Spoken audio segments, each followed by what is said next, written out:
Praha 8 je pro nás optimální z pohledu dostupnosti a zároveň je tam vysoká koncentrace lidí, to znamená jak prodejna, tak kancelář tam má dobrý místo.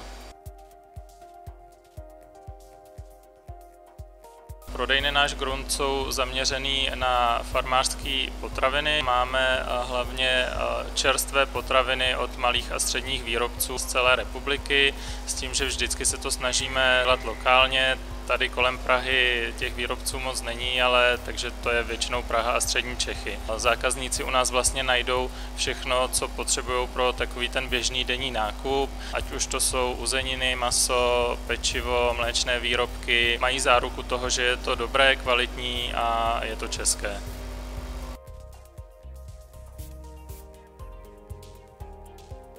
Naše pobočka na Florenci v Karlíně vlastně fungovala asi rok a půl. Postupem času k nám docházela stále bohatší klientela, hlavně z okolních kanceláří, které v Karlíně vznikly, a ta prodejna už nesplňovala ty požadavky, které jsme na ní měli, proto jsme se rozhodli provést důkladnou rekonstrukci.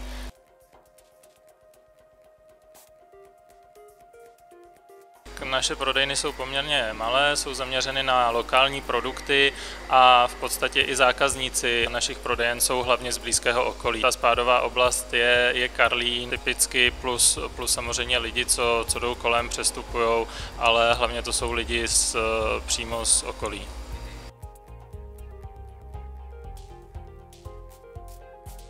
Neúplně optimální je parkování, což je problém asi po celé Praze, ale tady když nepřijedete před 7 hodinou ráno, tak příliš nezaparkujete.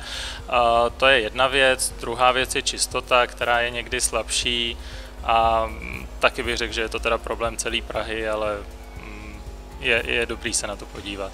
Všechny rád uvítám v vaší zrekonstruované prodejně nedaleko metra Florence v Sokolovské ulici.